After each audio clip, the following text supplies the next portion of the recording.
Carrilhões do Palácio Nacional de Mafra.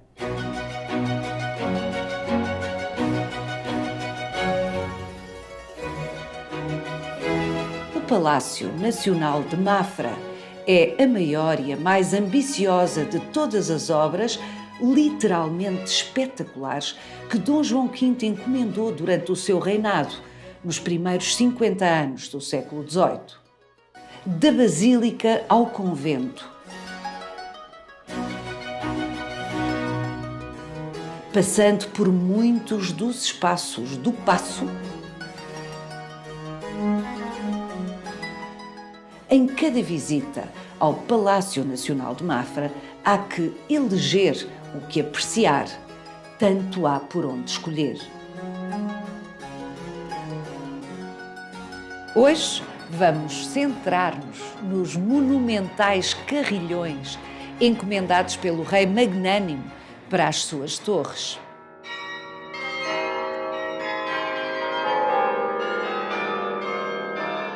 Quando tocam-nos o coração.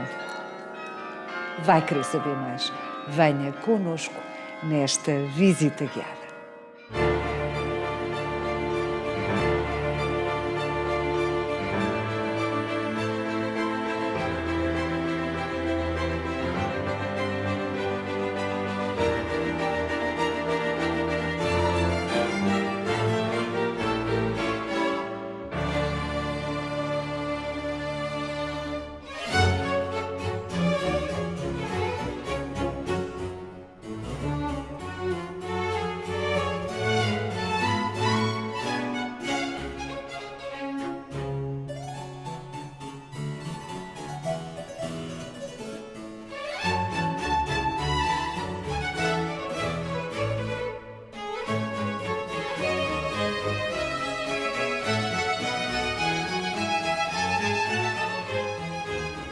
Mário Pereira, o bom guardião deste prodígio, para citar António Filipe Pimentel, um dos grandes especialistas no reinado de Dom João V, este prodígio que é o Palácio Nacional de Mafra.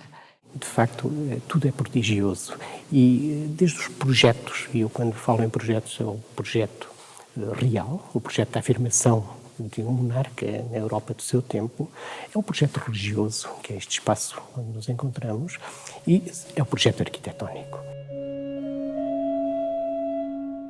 Em 17 de novembro de 1717, há toda uma grande cerimónia da corte aqui para o lançamento da primeira pedra, com a cruz que é colocada no sítio onde está hoje o altar-mor, e em 22 de outubro de 1730, por isso passados 3 anos, esta basílica é consagrada.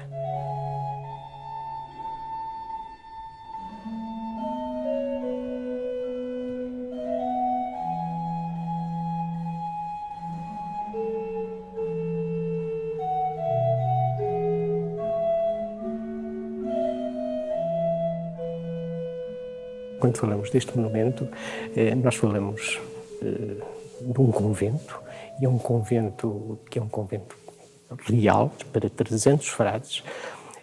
São 2 palácios, o Palácio do Rei, o Palácio da Rainha, ligados por um corredor que passa aqui por cima da Basílica. São o Palacete das Infantas, o Palacete dos Infantes. Há toda uma cidade que este edifício também corporiza, com espaços para os convidados, para os embaixadores, com espaços para recepções e uma biblioteca notável a nível mundial. E nós temos um acervo que faz desta biblioteca um dos espaços mais importantes da cultura iluminista. Na primeira metade do século XVIII, o rei encomenda todos estes livros, e são os emissários, os embaixadores, que compram em leilões, que compram, como se dizia na altura, colecionadores de livros. E aquilo que nós temos aqui são das obras mais importantes nas diferentes áreas, quer seja a astronomia, quer seja a medicina, quer seja, por exemplo, a nossa fabulosa coleção de Bíblias.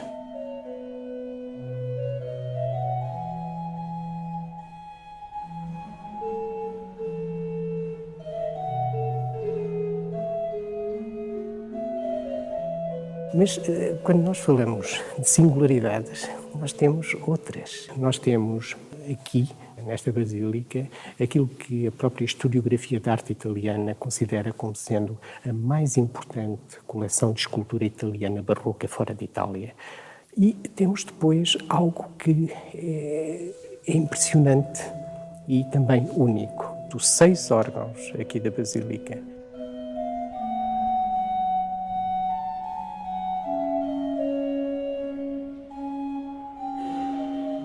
E dos 2 carrilhões, nós podemos dizer que este património configura o património musical integrado na arquitetura mais importante em todo o mundo. Em todo o mundo? Em todo o mundo. Nós costumamos dizer que para Mafra veio sempre o melhor e escolheram-se os melhores. Este monumento que se vê ao longe, lê-se ao perto. E quando se lê ao perto, nós temos toda uma riqueza de pormenores, toda uma série de elementos que não é por acaso que eles estão aqui. Fazem parte, de facto, desse projeto prodigioso. Como bem compreendemos do que acabou de nos dizer, Mafra, o Palácio Nacional de Mafra, exige, para ser minimamente apreciado como merece, muitas visitas. Sim. Muitas visitas. Muitas... Nós hoje, nesta visita guiada, vamos concentrar-nos nos carrilhões. Eu vou começar pela Torre Sul.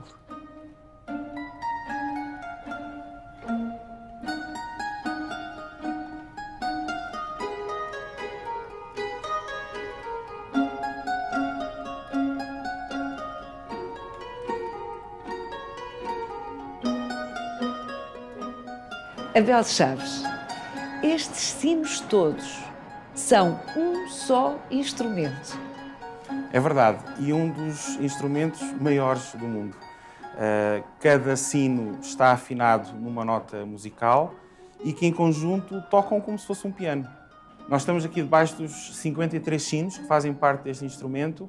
O carrilhão que está instalado na Torre Norte tem 50 sinos.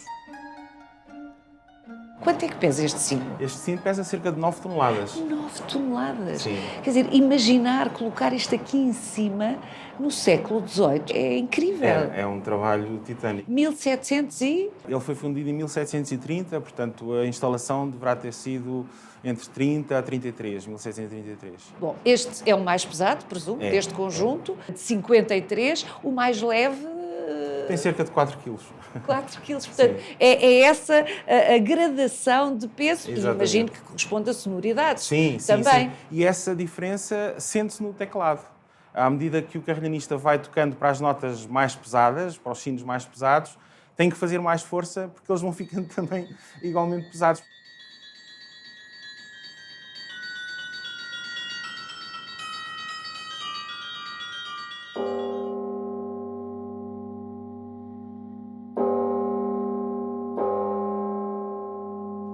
Os sinos, Abel Chaves, arrastam um imaginário muito forte. Eu associo sinos sempre ao som dos sinos, a grandes alegrias, como casamentos, a tragédias, como grandes incêndios.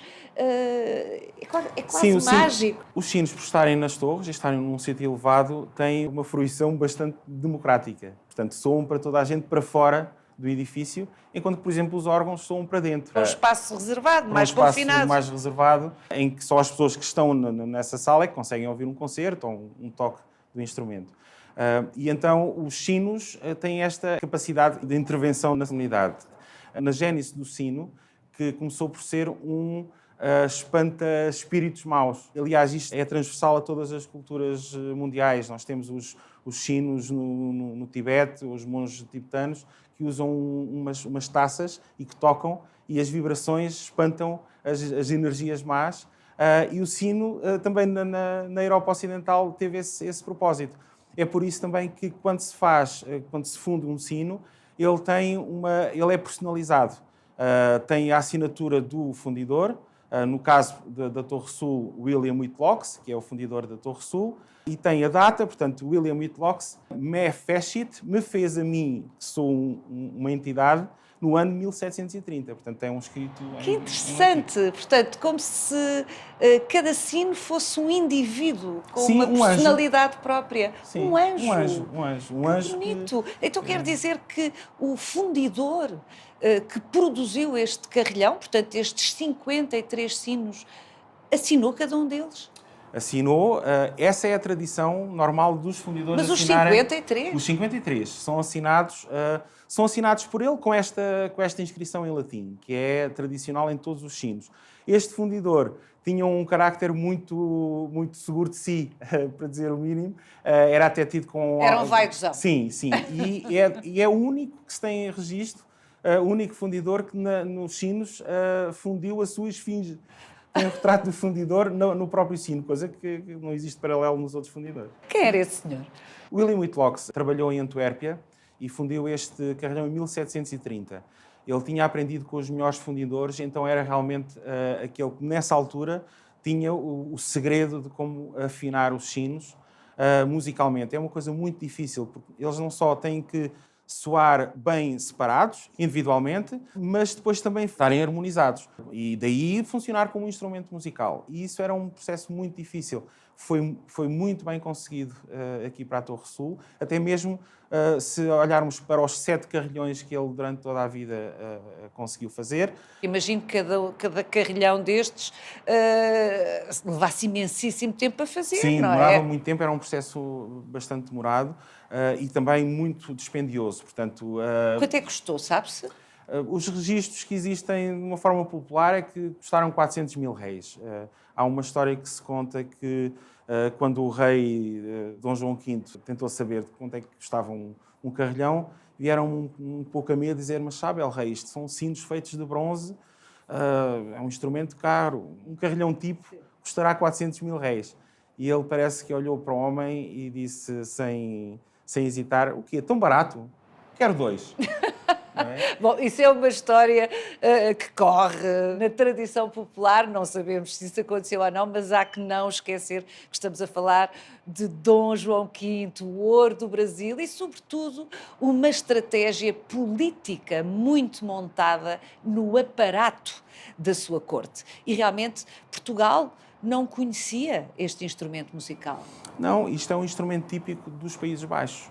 Foram os flamengos e os holandeses os primeiros a realizar a ideia de se utilizar os sinos do ponto de vista de instrumento musical. Não os sinos como um alarme, cá está, os tais sinos que tocam para os casamentos ou para os Ou que espantam os espíritos maus. Exatamente, mas como um instrumento musical, como um piano ou como um cravo. Na Bélgica e na Holanda, todas as cidades têm um carrilhão. Aliás, é um facto curioso que na Holanda, que tem zonas do país que há 50 anos estavam debaixo d'água, não é? A primeira coisa que os holandeses fazem quando constroem uma cidade, e é interessante ver porque a cidade é toda construída de uma forma bastante planificada, a primeira coisa que eles colocam é um carrilhão. E isso demonstra a importância que o carrilhão tem na cultura dos Países Baixos. O Abel disse que todas as cidades da Holanda têm o seu carrilhão. É uma ideia... Sim, na Holanda e na Bélgica. E as cidades mais importantes têm mais do que um carrilhão. A cidade de Amsterdão tem 6 carrilhões. Incrível. E algum deles tem esta escala? Não, nenhum deles tem esta escala. E é uma das coisas que transforma este instrumento numa referência mundial. Não só é dos mais bem afinados instrumentos do século XVIII, como também um dos mais pesados. Porque, por exemplo, este sino que nós temos aqui à nossa frente, só este sino daria para fazer um outro carrilhão. Mais Sim, pequeno, claro. fundindo. Sim, além disso, muitos dos instrumentos do século XVIII desapareceram, foram roubados das suas torres para se refundirem em canhões. O sino tem uma liga metálica igual ao canhão. O que é curioso, esta ironia de um instrumento que é um instrumento de paz, de símbolo de paz e alegria entre os povos, também se transforma num instrumento de guerra e carnificina, como é o canhão. É curioso. Isto é uma das razões porque existem só 2 carrilhões sobreviventes no mundo inteiro deste fundidor. Alguns desapareceram por incêndios, mas outros foram roubados pelos franceses para refundirem em canhões.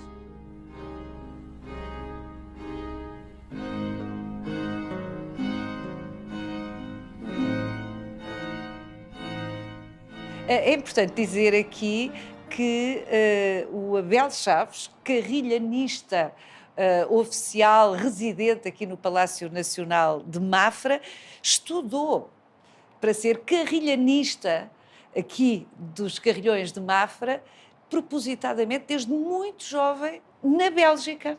Sim, eu com 14 anos estava a estudar trombone no Conservatório Nacional e fui selecionado por um conjunto de músicos para me tornar um carrilhanista profissional e ir para a Bélgica estudar, onde existe a primeira escola e a mais famosa escola de carrilhão no mundo, com uma bolsa de estudo, e tive dos 14 até aos 17 anos a formar-me como carrilhanista. Depois disso, ainda veio a formar-se em piano, portanto é um músico completíssimo e presumo que estudar carrilhão é uma tarefa que não termina, começa no final da escola, de alguma forma. Sim, sim, aliás, como qualquer instrumento. Claro. Não é? Abel, já falámos dos badalos e de como são acionados por estes cabos, hoje de aço, presumo, mas o que é que são estes martelos que estão aqui?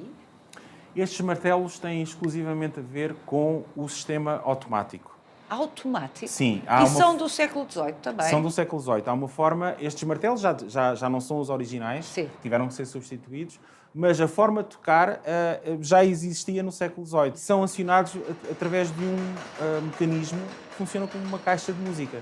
Tem uns pinos que depois, ao passar por baixo daquilo que nós chamamos de papagaios, faz o martelo subir e que depois é portanto, deixado cair contra o sino e provoca o som. O carrilhanista está também versado nesta arte de programar automaticamente. É o Abel Chaves que também, portanto, toca diretamente e aí aciona os badalos e programa os cilindros para poderem tocar com estes martelos, é isso? Exatamente, portanto o cilindro é quase como se fosse uma cassete virgem, que não tem pinos, e depois eles são colocados com as determinadas notas para fazer a música.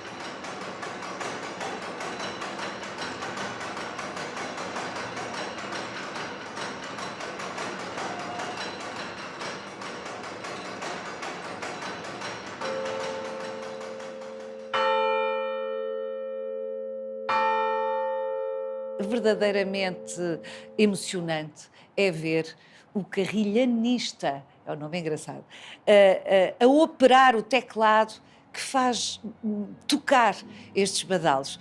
Pode mostrar-nos como é que isso funciona? Com certeza. Vamos lá?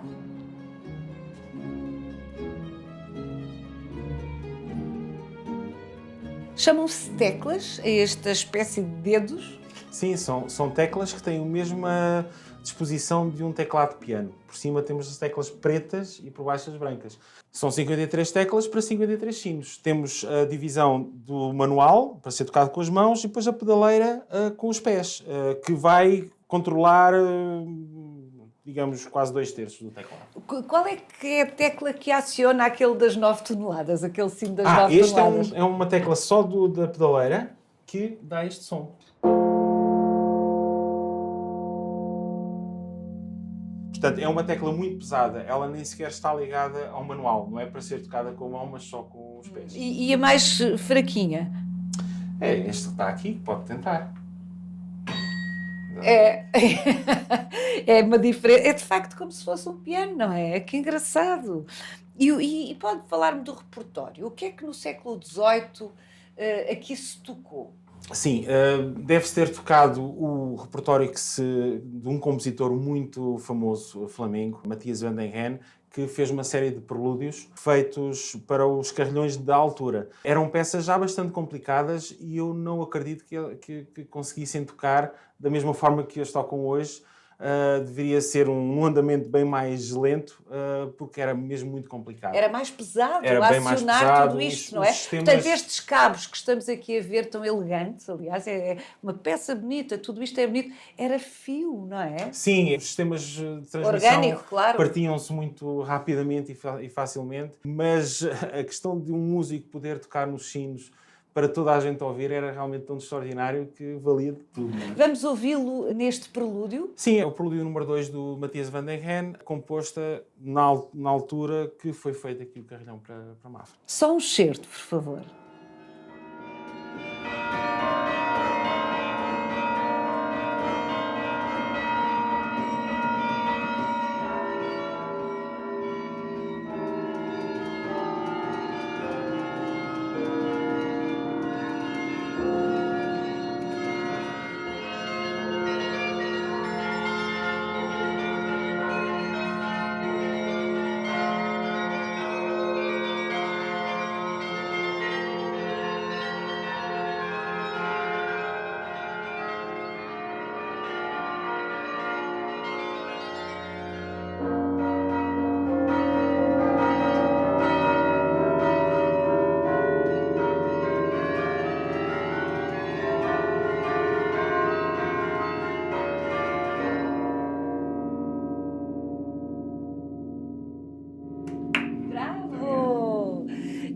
Toca assim. Sim, Sim, não obstante ser bem mais leve do que era no século XVIII, este teclado não deixa de exigir Sim. alguma força, não é?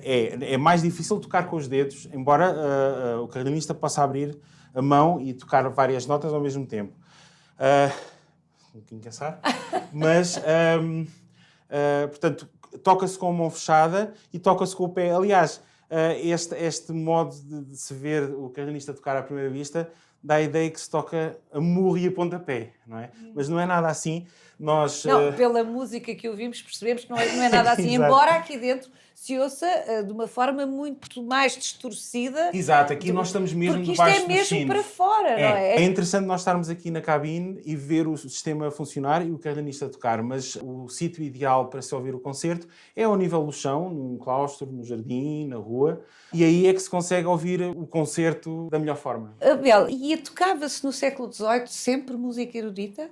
Não, portanto, como um instrumento popular que é, tocava-se música que as pessoas conheciam. Ou de compositores conhecidos da altura, ou que estavam na berra, ou melodias populares. O carlinista também tem uma forte componente de formação, de improvisação, também é um improvisador, que pega numa melodia popular e toca... Converte-a Sim, para carrilhão. Para carrilhão e improvisa. E é isso que o Abel faz? Sim, sim. Nos concertos, e é também uma preocupação que eu tenho, porque segue exatamente essa tradição dos concertos de carrilhão, nós tocamos desde compositores conhecidos como Bach ou Mozart e podemos acabar nos Beatles ou num Mamma Mia dos ABBA ou num Música no Coração. Não resisto a pedir-lhe que nos toque uma passagem. Eu agora vou ter que ir ter com o Vincent Debut, que é um musicólogo e um investigador, mas com música no coração.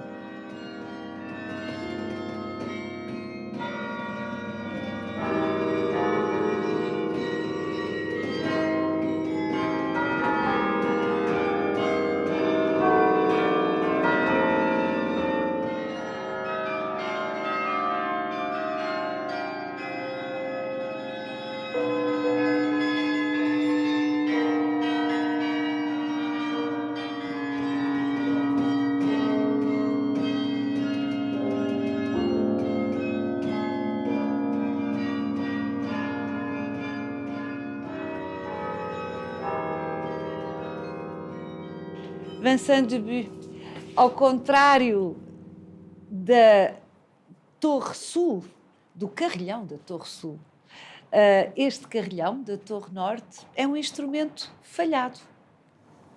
Bom, não sei se podemos dizer assim realmente dessa maneira. Tocou, quer dizer que ao nível dos seus mecanismos, de certeza que o instrumento tocou numa altura. Agora, quando vamos estudar a afinação dos sinos e a afinação do conjunto dos sinos, do carrilhão, aqui nós estamos a ver que não respeita os padrões musicais da altura e nem os padrões musicais de hoje. Os sinos devem ser afinados uns relativamente aos outros, consoante intervalos musicais que seguem uma escala musical. Isso já é a primeira problemática da afinação. E a segunda problemática é que cada sino individual é afinado em si. Quer dizer que quando se percuta um sino, não se ouve só uma nota musical, ouve-se o acorde. E agora, quando aqueles dois aspectos não são respeitados, quando se toca um carrilhão, a peça musical passa a ser uma cacofonia. E aqui, neste carrilhão, o que acontece é que quase nenhum dos sinos está afinado de maneira individual, consoante os intervalos musicais, e depois, praticamente, não há um intervalo musical que cumpre as normas musicais. Bom. Então, naquela altura, o que posso dizer é que não sei se era realmente um prazer de ouvir tocar este instrumento. Parece-me que devia ser um pesadelo, mais para aí. Mas como é que é possível uma encomenda régia, milionária, de cara que foi, como é que é possível não ter funcionado? É uma excelente pergunta, a qual não sei se temos realmente a resposta a isso. O que é que nós sabemos é que Nicolas Levage, que é o construtor deste carillon... Porquê que não foi, antes de mais, porquê que não foi o mesmo que construiu aquele? Isso não sei dizer, sinceramente. Mas é o interesse deste sítio, finalmente, para investigadores, é de ter 2 carillons feitos por 2 fundidores com técnicas totalmente diferentes. E então, podemos assim comparar o conhecimento técnico dos diferentes construtores. E relativamente a Nicolas Levage, isso Foi o construtor ao contrário do William Whitlock, que ele sabia muito bem fundir e afinar cintos e então construir um carillon, é muito provável que o Nicolas Levage não era propriamente um construtor de carillon. Ele era um fundidor de sino. E temos muitos sinos em Portugal, ainda hoje, que são assinados por Nicolas Levage. Agora, ele sabia fundir sinos, mas não sabia afinar. Não sabia transformar aqueles sinos num conjunto de sinos musicais. Então ele enganou Dom João V. Quer dizer, não há de ter sido Dom João V, o rei, pessoalmente, que lhe foi encomendar os sinos. Mas, quer dizer, a encomenda era do Dom João V. Ele disse que sabia fazer o que não sabia fazer. A família Levage, aparentemente, tinha boas relações com a coroa portuguesa. Os Levage chegaram em Portugal no início do século XVIII e um facto certo é que o João Levage, que era o pai do Nicolas Levage, tinha feito um carillon no Palácio Real de Belém.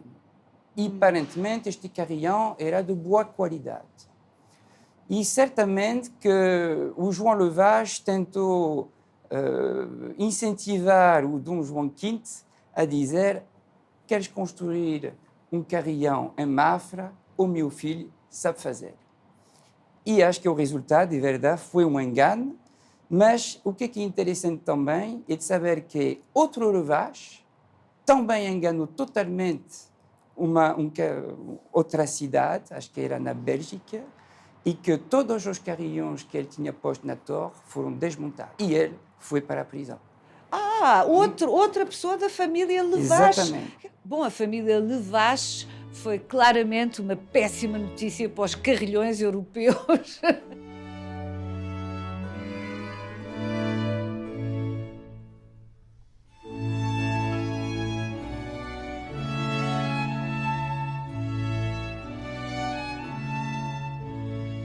Na realidade, há muitos segredos na fundição cineira. E quem sabemos fazer sinos há muitos anos, os chineses já sabiam fazer sinos afinados há 3.000 anos atrás. 3.000 anos. Exatamente. Muito antes de Cristo nascer. Exatamente. Agora, o conhecimento de fundição cineira na Europa chegou a ser muito desenvolvido no século XVII. Foram os irmãos Émonis que, no século XVII, descobriram como afinar sinos de maneira perfeita. Qual era a nacionalidade? Eram dos Países Baixos. E ainda hoje, quem constrói sinos, quem está a fundir e afinar sinos, não percebe como, naquela altura, eles conseguiam afinar tão bem os sinos. E faz parte dos objetivos dos fundidores de conseguir fazer tão bem como os irmãos Émonis faziam. E eles, finalmente, não partilharam o segredo deles, e depois houve só algumas pessoas fundidoras que tinham acesso a este conhecimento, e a força aqui em Mafra é que temos o fundidor do carillon da Torre Sul, William Whitlock, tinha o conhecimento, porque foi ligado de uma maneira ou de outra aos irmãos Émonis. Ele não foi diretamente em contato com eles, mas aparentemente com discípulos dos irmãos Émonis, ele aprendeu a afinar sinos. E por isso que a qualidade musical deste carillon sul é tão grande, na realidade, e que faz que este instrumento é muito importante. Com as novas tecnologias, os senhores investigadores, como é o caso do Vincent Dubuc, conseguem compreender os segredos que os fundidores guardaram religiosamente durante séculos ou não? Alors, sim, tentamos perceber e dar respostas a algumas perguntas. E, por exemplo, durante os nossos trabalhos aqui em Mafra, desenvolvemos uma técnica baseada em imagem de scan 3D que nos permite ter acesso a uma medição muito precisa da geometria de cada sino e ter acesso, em particular, ao perfil do sino, que varia ao longo da altura do sino, na realidade, e que é um fator determinante para perceber se um fino é bem afinado ou não.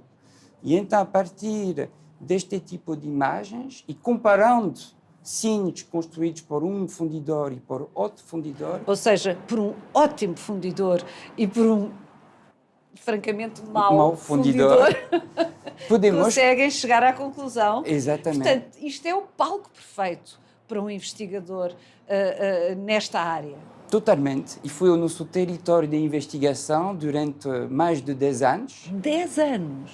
Analisar a afinação, analisar a morfologia, tentar descobrir segredos de afinação dos fundidores. E aquelas técnicas permitiram, em particular, dar recomendações técnicas ao governo português para encarar bem as obras de recuperação e de restauro. A vossa investigação informou os restauradores, sobretudo do Carrilhão Sul, porque o Carrilhão da Torre Norte é mais o aspecto plástico que interessava manter, não é? Porque é bonito e porque é uma peça histórica, este conjunto.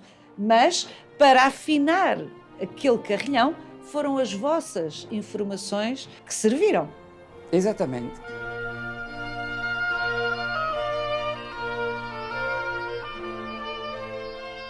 Vincent, ao que sei, desenvolveu um novo método de afinar sinos musicais, sinos para carrilhão. Exatamente. Alors, para afinar um sino, nós precisamos de raspar o sino. É isso. Então, vamos tirar material no interior do sino. E nós percebemos que hoje este tipo de técnica invasiva não podem ser aplicados ao património cultural, por razões de preservação do nosso património cultural. E então isso nos fez pensar a desenvolver uma metodologia original com colegas meus e dentro deste projeto de investigação. Nós desenvolvemos finalmente uma técnica de afinar um sino sem raspar a superfície do sino. E isso pode ser aplicado, então, a sinos históricos e podíamos transformar este carrilhão que não soa de maneira correta, consoante os nossos padrões musicais de hoje, seria possível de alterar a afinação para que seja um prazer de ouvir este carrilhão. Então este ainda é recuperável. No século XXI, quem sabe?